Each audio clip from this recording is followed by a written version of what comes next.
Today on Vintage HLC Show and Tell, we're going to look at the Columbine decal used by the Homer Laughlin China Company in the 1930s and 1940s. Very colorful, highly stylized decal treatment. Generally, you see it on the century shape. This is a rim soup or a deep plate. And when it's on century, there's usually no trim. There's no edge trim, there's no verge trim like you would see on, let's say, Mexicana or Hacienda. It's just plain vellum ware with a single sprig.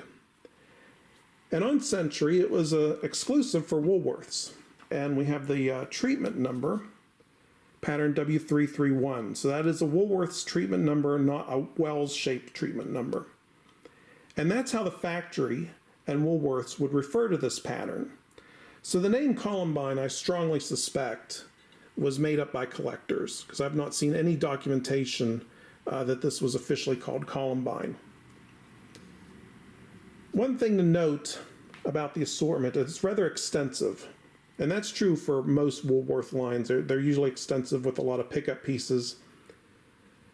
The platters are generally going to have an oval well. Most of your decaled Century have rectangular wells, but Columbine's one of them where you see the oval wells. You also see the oval welled bakers. You see those in Riviera as well. So there's your deep plate or rim soup, usually not marked. There's the platter. Again, not marked. It has its oval well instead of the more standard rectangular well. Covered casserole. I said there was no trim on these pieces, but this one has little slight decorations on the handles and finials, just as little accents. This one is marked. It's 1935.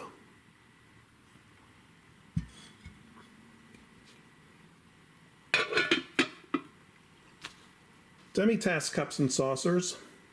I bought a set of these on eBay. I can't remember if there were 4 of them or 6 of them.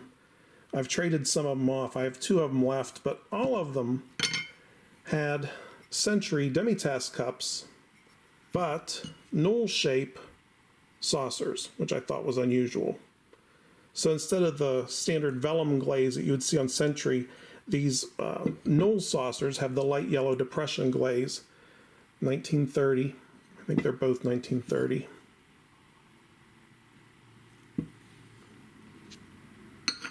So a rather odd combination going on with those.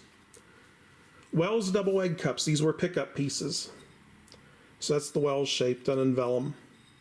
The vellum glaze was done in Century Vellum, Yellowstone, and Jade. But here we know these go with the Century line because they're pickup pieces, because Wells, I don't believe Wells ever used this decal. This is something that Woolworths would have requested.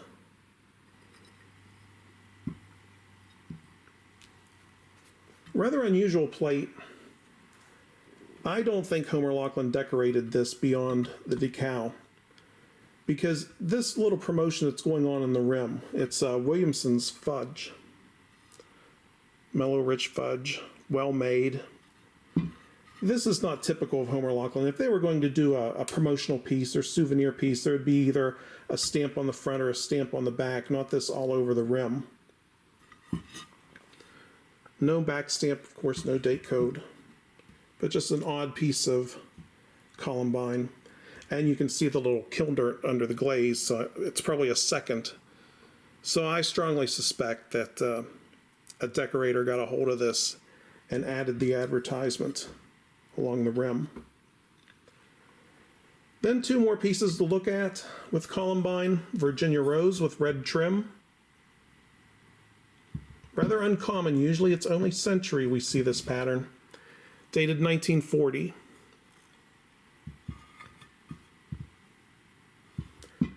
And finally, teacup and saucer. I was going to say that this was Nautilus, but it's not. This feels like a Quaker shaped saucer. 1940.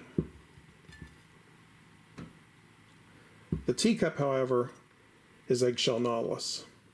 So another odd combination using this decal. So that's it for Columbine, pattern 331 for Woolworths. Next time we're going to look at some tan body best china from the 1960s and 1970s.